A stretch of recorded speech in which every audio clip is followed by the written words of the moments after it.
Está no ar, abre aspas, o primeiro jornal multidigital do eixo SP-Rio. Abre aspas.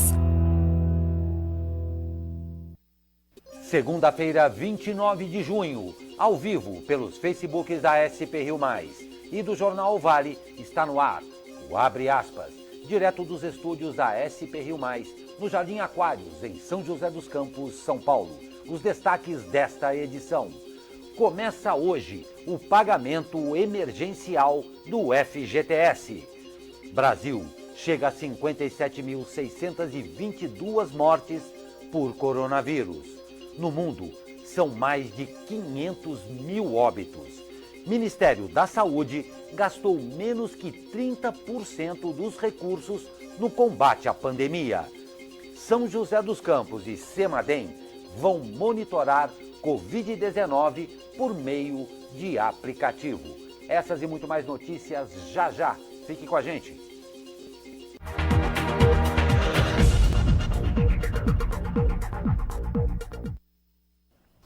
Nove horas 32 minutos. Voltamos com o Abre Aspas desta segunda-feira, 29 de junho. Comigo, Douglas Cruz. Bom dia, Douglas. Bom dia, Glauco. Bom dia a você que nos acompanha aí de casa, né? Sempre ressaltando aqui que mais uma semana estamos ao vivo para vocês. Então participem, interajam conosco aqui do Abre Aspas, mandando sua mensagem, seja de bom dia, seja sua opinião. Estamos fazendo esse jornal para vocês. Exatamente, sejam bem-vindos. Vamos às notícias.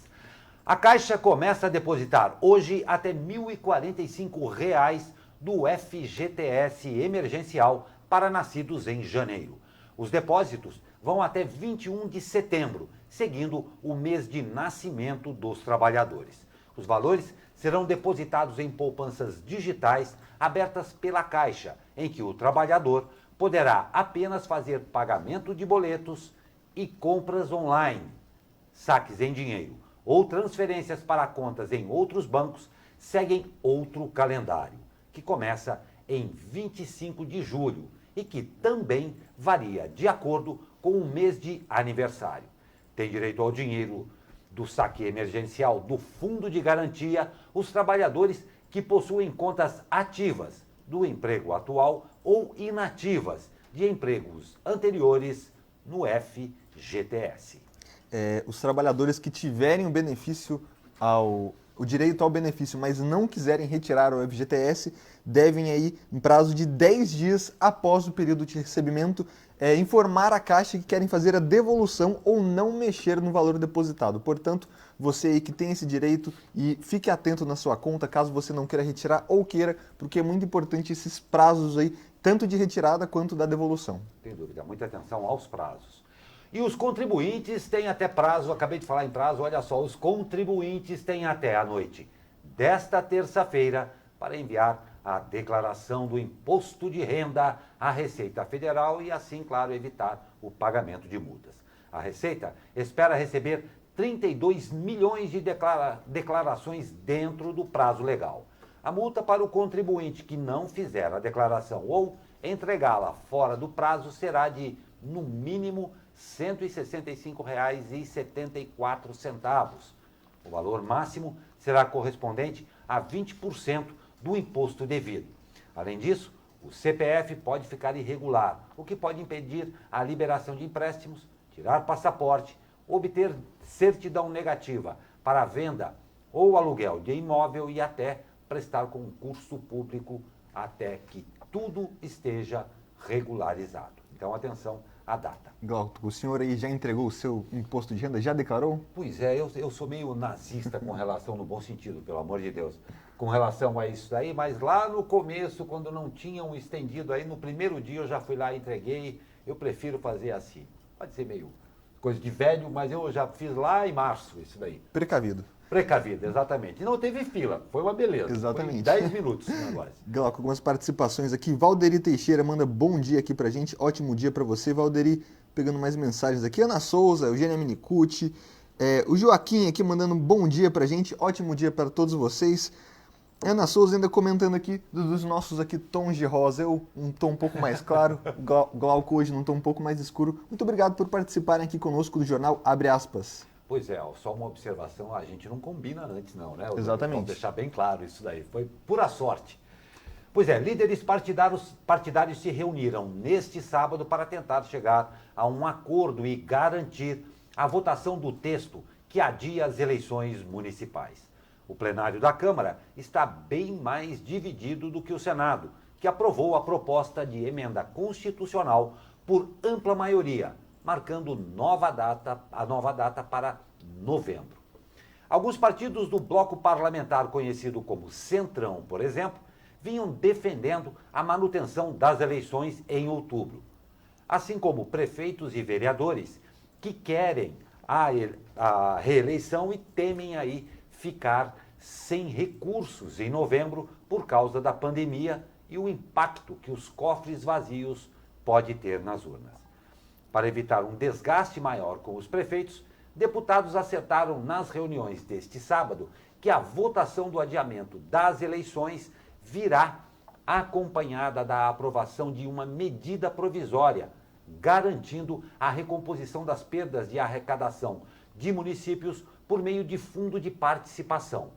A recomposição seria de cerca de 5 bilhões de reais, Douglas Cruz. Pois é importante a gente ficar atento no que a gente está falando, no que vai acontecer hoje em Brasília, porque quando o Congresso faz essa recomposição obrigatória, basicamente eles estão tentando obrigar o governo a garantir esse dinheiro.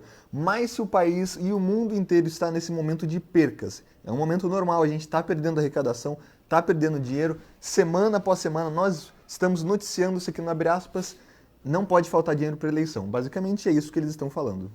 Pois é, uma coisa me chamou muita atenção, vou reler aqui da própria matéria. Para evitar um desgaste maior com os prefeitos, deputados acertaram nas reuniões deste sábado, blá, blá, blá, blá, blá, blá. Isso chama muito a atenção e é um momento, como o Douglas acabou de falar, a pandemia causou um estrago devastador nas economias de todos os países do mundo. Aqui centralizado na parte estadual e municipal, para não ficar mal, é um momento de pensar maior do que essa pequenez em que se transformou a nossa política. Então é triste, é lamentável. Mais uma vez, a gente vê que para eles o mundo já se tornou normal e a pandemia é um caso do passado. Não, não é não. Acertar contas e cofres públicos custa ao contribuinte. E tratar a coisa relegada simplesmente ao fato das eleições é de uma frieza pérfida por parte de suas excelências. Então, atenção ao contribuinte, atenção ao momento que não acabou ainda. Lamentável a gente ouvir isso daí. Vamos ver o que resulta de mais essa pantomima que nos brinda aí suas excelências, também conhecido como nossos políticos. Lamentável. Glauco, na minha opinião, pelo menos, esse momento pós-pandemia seria muito importante para a gente fazer essa avaliação de como foi a atuação dos políticos e aí sim fazer a votação. Mas na avaliação deles, o importante é não faltar dinheiro para o fundo eleitoral. Não tem dúvida, Douglas, e coisa que a gente vem enfaticamente aqui lembrando. Não se esqueçam de suas excelências, que são os políticos constituídos desse país. Eles nos devem muito.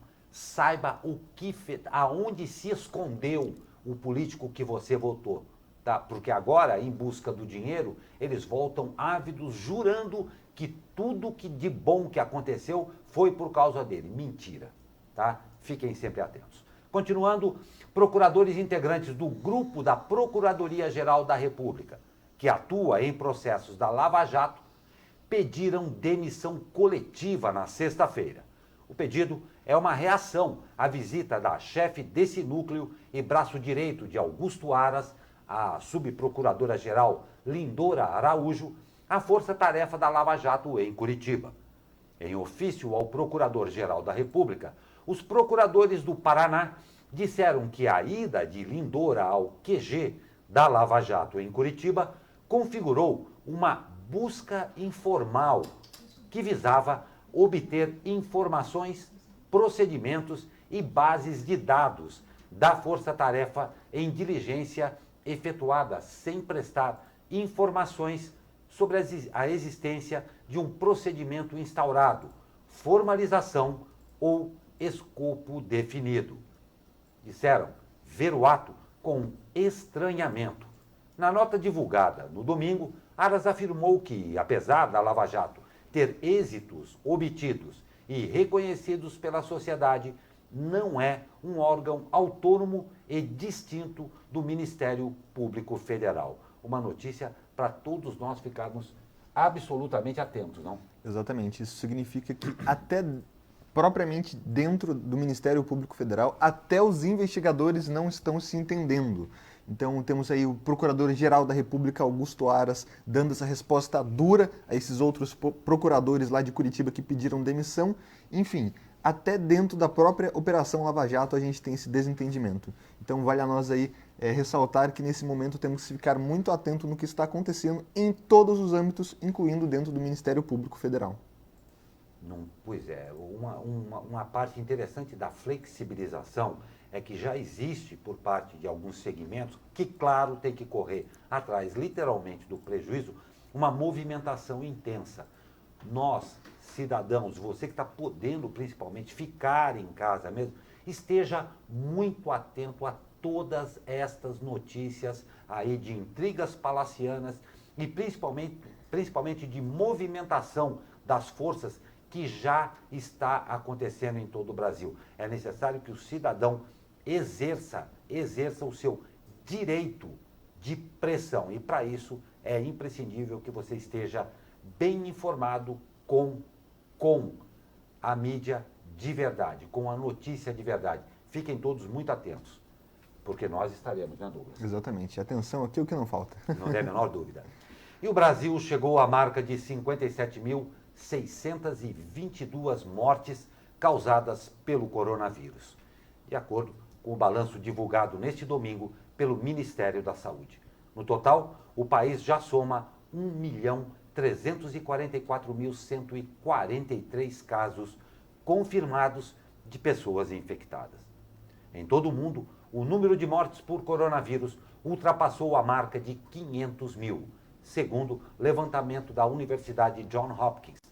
Em números absolutos, os Estados Unidos e o Brasil são os países com mais mortes. O número de casos confirmados superou 10 milhões. Um aumento de mais 1 milhão de novos casos aconteceu em menos de uma semana. Mesmo com os números em queda na Europa, o avanço da Covid-19 no mundo ainda preocupa a Organização Mundial de Saúde, sobretudo pela alta dos casos na América e por novos registros em países da Ásia que já haviam controlado a doença. Pois é, Glauco, esse reforço aí de países que já estavam com a doença controlada e agora tem segunda ou até terceira onda da doença ressalta que é preciso tomar cuidado e ainda vale aquelas velhas dúvidas da doença, né? Uma pessoa que já pegou o coronavírus pode pegar de novo? Enfim, ainda não sabemos, nem a própria Organização Mundial da Saúde sabe, então para nós o que não falta é a certeza que apenas a vacina vai acabar com essa doença. E Glauco, alguns comentários aqui interessantes. Juarez Santos faz aqui uma reclamação, muito obrigado pela sua participação. Juarez, ele fala aqui: bom dia, minha moto foi apreendida, já dei entrada no Ciretran, aqui de São José dos Campos, e disseram que o prazo seria de 48 horas. O que devo fazer?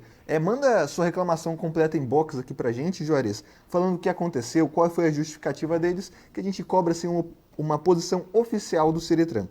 A Ana Souza comentando aqui sua opinião sobre Augusto Aras. O Luizão mandando bom dia, jornalistas do Abre Aspas, começando mais uma semana sem coronavírus. É o que a gente deseja para todos vocês aí, que o coronavírus fique longe da gente, então tomem cuidado, ressaltando sempre os cuidados individuais. Pois é, muito obrigado pelas suas participações, Juarez, Ana, Luizão, todos vocês, claro, e sempre são muito bem-vindos. Muito obrigado pela audiência. E eu acabei de falar a respeito do quanto de atenção nós temos que manter, muito efetiva mesmo. Olha só, de 39,3 bilhões de reais liberados pela União, apenas 11,5 bilhões foram utilizados pelo Ministério da Saúde para o enfrentamento à pandemia. Os dados são do painel do Orçamento Federal, elaborado com base nos dados mais recentes do Sistema Integrado de Planejamento e Orçamento. Este valor representa 29,3% do total. O diretor executivo da Instituição Fiscal Independente, ligada ao Senado, o economista Felipe Salto, considera que parte deste problema se deve à interferência do presidente Jair Bolsonaro na pasta, as divergências sobre o que fazer e a falta de, preste bem atenção nessa frase aqui, continuidade administrativa. Acabamos de falar a respeito da atenção e a gente vê, os números não falham, tá? Os motivos estão aí bem claros para todos nós, mas se tem um mal que esse país padece, além de, claro, de tantos outros, mas esse com muita importância, é continuidade administrativa. Isso é um fato, não é, Douglas? Exatamente. Na sua live semanal de quinta-feira, o presidente Jair Bolsonaro está comentando continuamente que não falta leitos no SUS aqui e que nenhuma pessoa morreu pela falta de leitos em decorrência do coronavírus aqui no Brasil. Mas nem só de leitos é feito o combate ao coronavírus. Vale ressaltar que desde o começo a Organização Mundial da Saúde ressalta que o principal método para se isolar e testar uma pessoa é através de testes. E o Brasil está sendo um dos países que menos testou percentualmente a população no mundo. Então vale ressaltar que, lógico, o Ministério da Saúde, o SUS, está tendo esse papel importantíssimo para não deixar as pessoas morrerem. Mas às vezes essa subnotificação é tão grande que a gente nem sabe quem está morrendo de coronavírus e quem não está. Então vale ressaltar que desses 30% aí, se a gente gastasse mais 10% desse orçamento grandíssimo com testes, com certeza a gente teria uma noção melhor de como está a doença no nosso país. Pois é, diz o ditado aí que o que começa errado dificilmente consegue ser consertado e terminar bem. Vou repetir a cifra para que fique bem claro para todo mundo. De 39,3 bilhões liberados, apenas 11,5 bilhões foram utilizados. Eu não vou fazer a conta aí, que não vem nem ao caso, mas é um volume, como o Douglas falou, um volume enorme, enorme de dinheiro.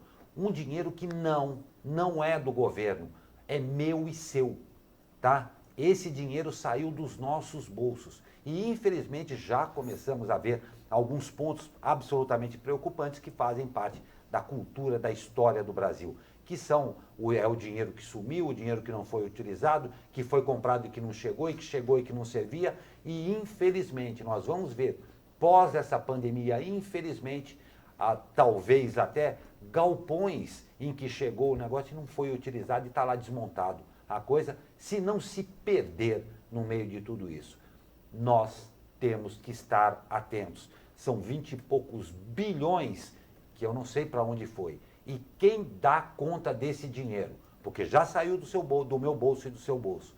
Então, a atenção faz-se absolutamente necessária. Exatamente. Glauco, alguns comentários interessantes aqui. Ana Souza perguntando aqui pra gente, cadê o comentarista Dr. Sebastião? O dia de comentários do Dr. Sebastião é na quarta, Ana Souza, e a gente ressalta aqui que devido à pandemia, né, essa locomoção do doutor até aqui, ou contato até nós, ele que é um médico, fica um pouco prejudicado.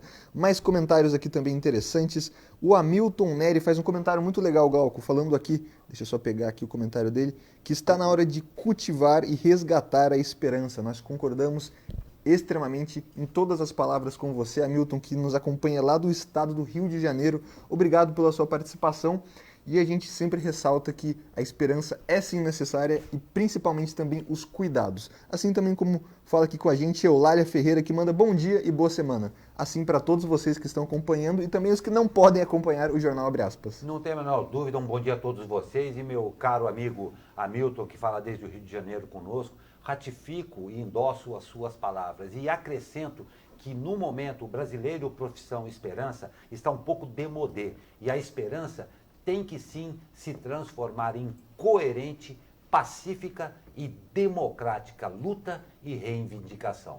Então é um momento sim de nós passarmos toda essa fleuma que existe em torno do brasileiro, que é o constante esperançoso. Somos sim, mas também somos bravos guerreiros quando for necessário, com paz, repito, e com muita democracia. Nós vamos a um rápido intervalo e já voltamos. Fique com a gente.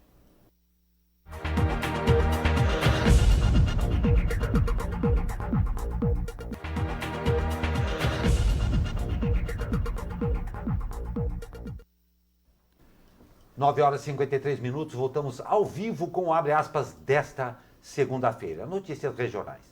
Coronavírus avança sobre a região sul de São José dos Campos. 5 dos 10 bairros com mais casos de Covid-19 na cidade estão na região. O bairro que lidera o número de diagnósticos positivos é o Bosque dos Eucaliptos, com 117 casos, seguido pelo Jardim Satélite, 105, Jardim Aquários, na Zona Oeste, 104, Jardim Morumbi, 86 e Urbanova e Campo dos Alemães, com 77. Para o demógrafo Leandro Besseneri, comentarista convidado do jornal Abre Aspas, também há tendência de crescimento dos casos na Zona Leste, pois esta região tem bairros populosos em zonas mais periféricas que são, claro, distantes dos serviços de saúde e onde muitos trabalhadores não podem realizar o home office. Ao todo, a São José dos Campos tem 2.750 casos positivos e 87 mortes causadas pelo coronavírus. Pois é, Glauco, a gente está vendo aí na tela, né, um mapa que o Leandro toda semana vem divulgando aqui com a gente da imprensa. Muito importante esse trabalho de pesquisa. E, Glauco, o Leandro, né, não vamos dizer que ele é o mensageiro do apocalipse aí, mas desde o começo ele estava alertando com dados científicos que essa doença chegou na cidade através dos bairros mais ricos, como aqui na Zona Oeste, com Jardim Aquários e Urbanova, e estava se espalhando pela cidade, principalmente pelos bairros mais periféricos e populosos, que é o caso da Zona Sul e Zona Leste. A Zona Sul de São José dos Campos, eu estou aqui agora no site da Prefeitura, é a zona mais populosa da cidade, onde, segundo o censo aí do IBGE de 2010, que é o último censo realizado, tem cerca de 233 mil moradores. Então vale ficar esse alerta que a Zona Sul é o novo foco da pandemia aqui da nossa cidade, principalmente com o Bosque, né? É o bairro que mais tem moradores na cidade, e aí ressaltando isso que o Leandro falou.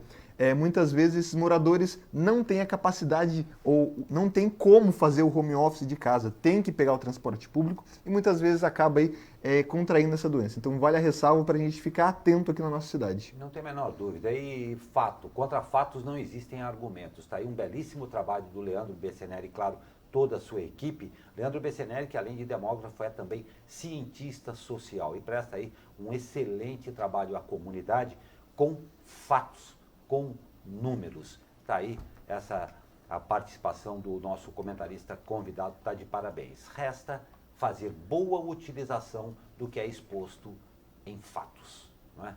Com e em fatos.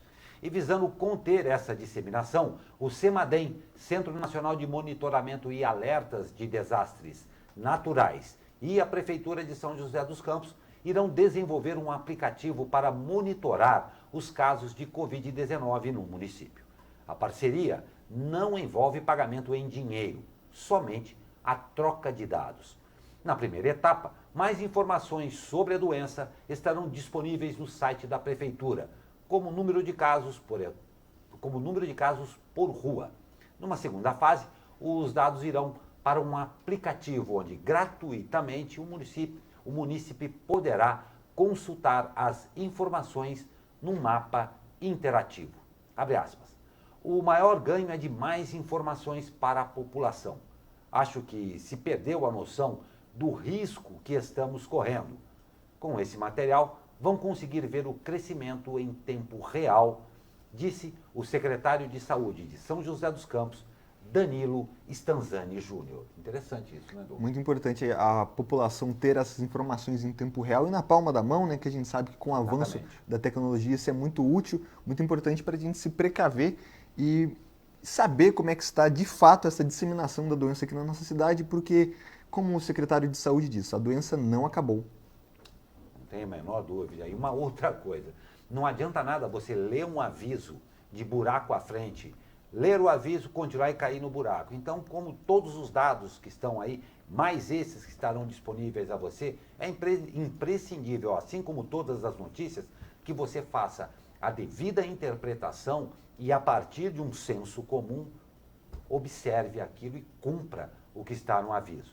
Os avisos estão sendo dados, nos resta manter a atenção e cumprir o que é determinado. Isso é muito importante. O prefeito de Jacareí, Isaías Santana, está prevendo uma redução do número de casos da Covid-19 já durante a primeira quinzena do mês de julho. De acordo com o prefeito, uma das justificativas seria a taxa de crescimento de infectados com o novo coronavírus, que foi de 40% em semanas anteriores, número menor que os 25% das últimas 3 semanas.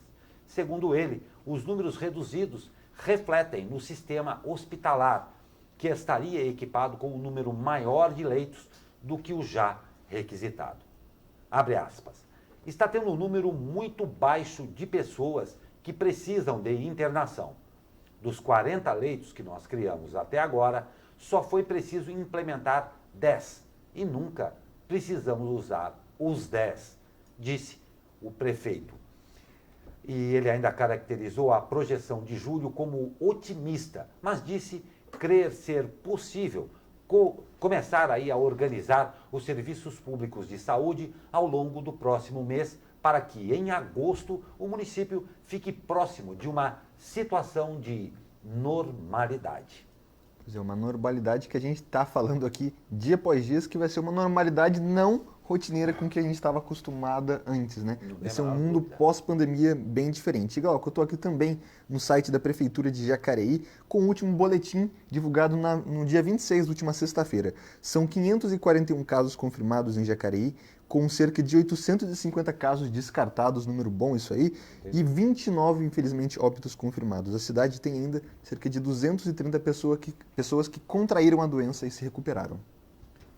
E olha só, agora uma notícia direto do túnel do tempo, aí, uma coisa que a gente já falou há bastante tempo atrás, que como tudo no Brasil, continua acontecendo. Então vamos aí a mais um capítulo dessa novela. A Câmara de São José dos Campos revogou a licitação para a contratação de serviços de monitoramento por câmeras. Nós demos essa notícia há bastante tempo atrás. Exatamente. Pois é. O pregão, que estava suspenso desde fevereiro, foi oficialmente revogado 3 meses depois pelo presidente da Câmara, Robertinho da Padaria.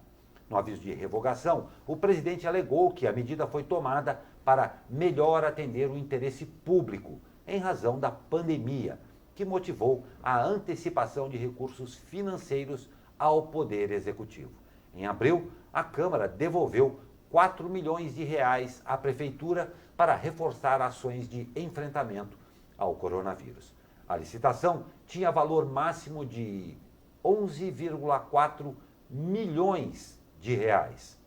Uma empresa chegou a fazer proposta de 4,5 milhões, mas foi desclassificada por não apresentar todas as amostras exigidas no edital. Segundo o Legislativo, não está prevista uma nova licitação para o serviço esse ano.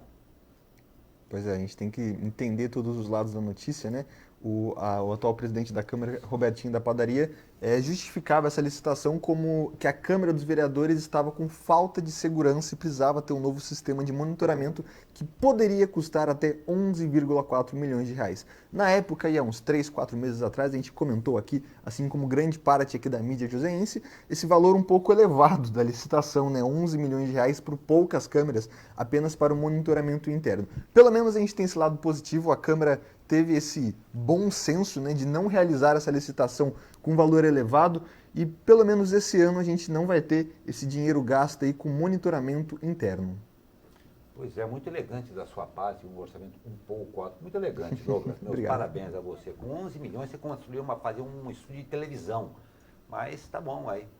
Esperamos que o senso prevaleça para que continue havendo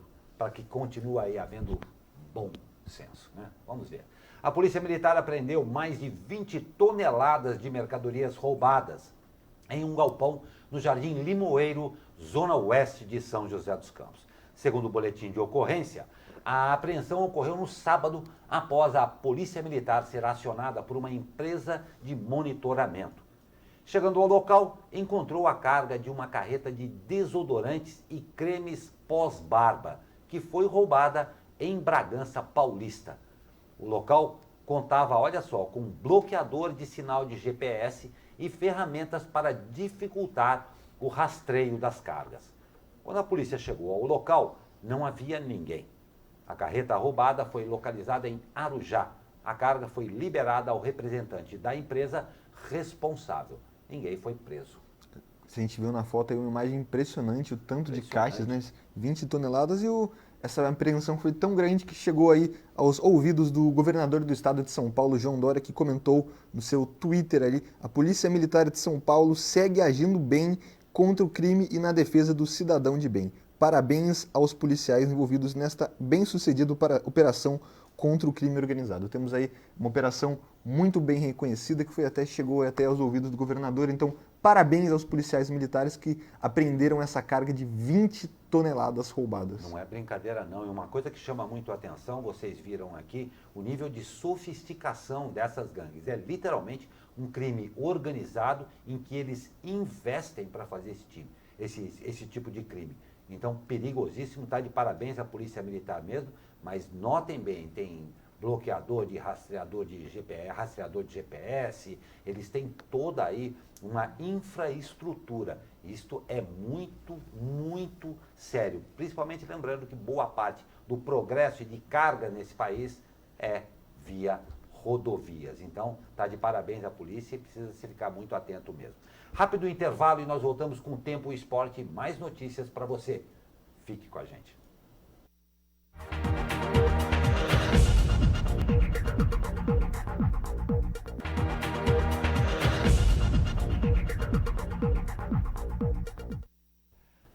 Dez horas, 8 minutos, estamos de volta com abre aspas desta segunda-feira, sempre com cara de segunda-feira, né? Aqui dos altos da Cassiano Ricardo, nuvens no céu. Vamos saber com ele como é que fica aí este começo de semana. Fala, meu amigo Caio Souza, muito bom dia. Fala, Glauco Turzi, muito bom dia. A semana começa com um tempo instável aqui na nossa região. A segunda será de céu predominantemente nublado e pode haver sim chuva de intensidade fraca a moderada, que se ocorrer deve ser aí bem rápida e isolada. As temperaturas seguirão amenas, né? Máxima prevista de 20 graus no Vale do Paraíba e no litoral 19 em São Paulo e 15 na Serra da Mantiqueira. A semana, no geral, será de variação de nebulosidade, mas amanhã a tendência é de que o sol apareça com um pouquinho mais de frequência e não há previsão de chuva. De quarta em diante, teremos um novo declínio de temperatura e a chuva pode voltar aqui na nossa região com intensidade fraca a moderada. Caio Souza, direto da sala de operações do Tempo Vale, para o jornal Abre Aspas. Pois é, Caio, é isso aí. Vamos para mais uma semana. Ótimo dia, ótima segunda-feira e ótima semana a você e a todos aí do Tempo Vale. E vamos de esporte. O domingo foi de muito futebol no Rio de Janeiro. Pela quarta rodada do segundo turno do futebol carioca, o Botafogo do japonês Honda goleou a Cabo Friense por nada mais, nada menos que 6-2, meia dúzia a 2. O Vasco da Gama superou o Macaé por 3-1 com 3 gols do argentino Cano. O Fluminense, esse já fez, foi muito feio. Em jogo que marcava a volta do atacante Fred ao clube, o tricolor carioca foi derrotado pelo Volta Redonda por 3-0. Agora, a Taça Rio, como é chamado o segundo turno, vai para a sua última rodada. Os jogos do Grupo A irão acontecer todos na quarta-feira. Os do Grupo B já vão para a quinta-feira. E falando em volta, a Prefeitura do Rio de Janeiro liberou, em publicação extra do Diário Oficial, a presença de torcedores nas arquibancadas de estádios a partir de 10 de julho.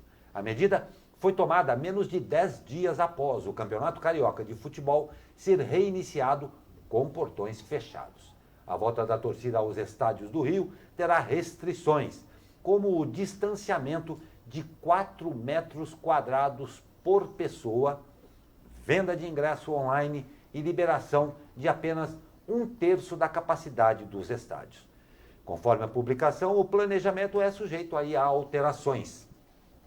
Se o cronograma for mantido, a final da Taça Rio, segundo segundo turno do torneio estadual prevista para depois do dia 10, poderá ter presença de torcedores.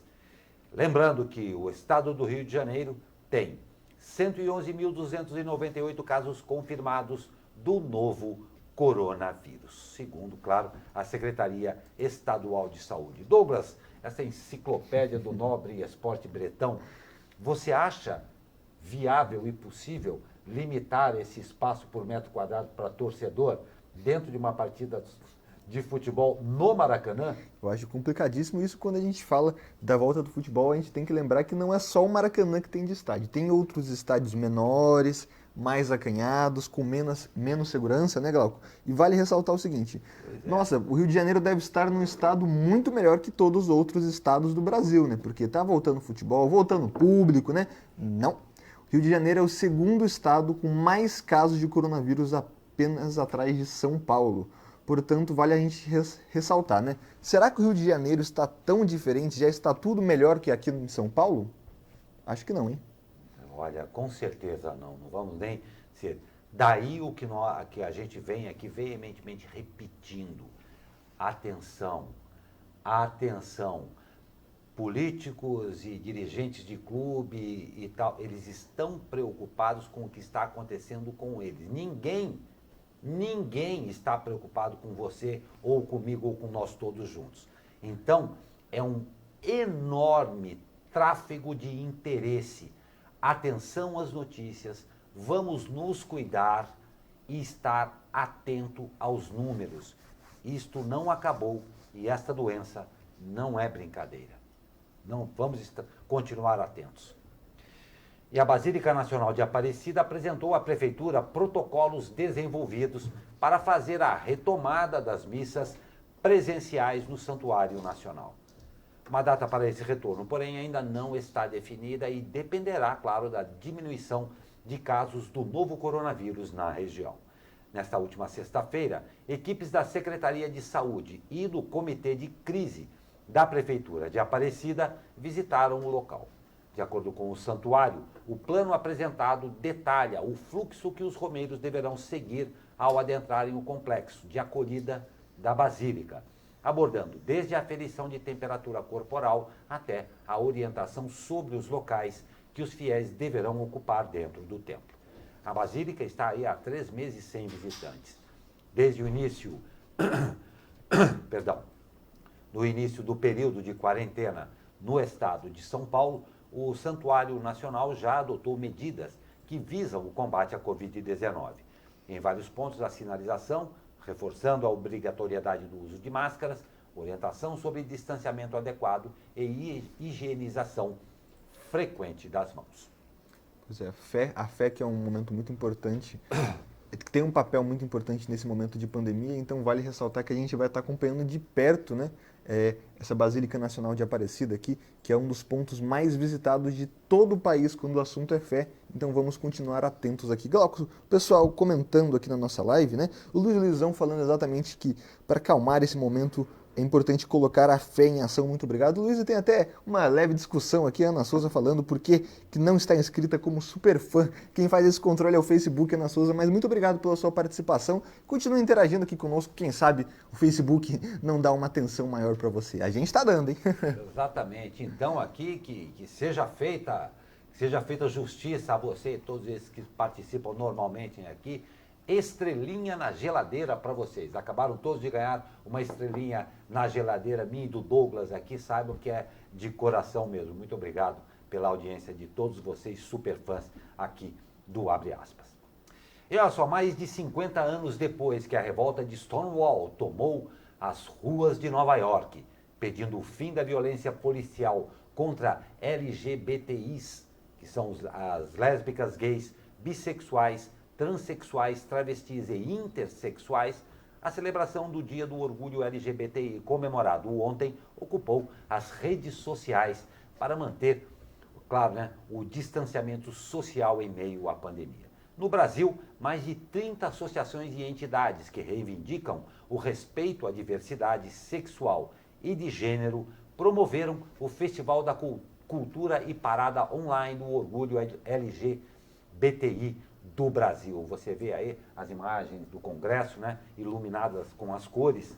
Foram 10 horas de programação com apresentações de artistas, depoimentos de pessoas e mensagens de apoio de personalidades como o ministro Luiz Roberto Barroso, do Supremo Tribunal Federal. Então aí fica marcado o dia aí de reivindicações, todas elas quando justas, pacíficas e democráticas, claro, merecem e devem ser ouvidas, né, Douglas? Exatamente. Vou pedir para o Pedro, nosso editor de imagem, colocar a imagem aí muito de novo, né? Exatamente. Essa bandeira é muito bonita, o Planalto ficou mais colorido, a gente queria que fosse todos os dias assim, com mais cor do que aquele tradicional preto que nossa política brasileira representa, né? Não tem a menor dúvida. E, na verdade, em todos os sentidos e em todos os níveis, nós gostaríamos de mais ação e menos folclore. Está de parabéns o Congresso, que se rendeu e fez essa homenagem também, mas o que nós precisamos, além de todo o folclore, é de ações. Ações efetivas e ações de verdade.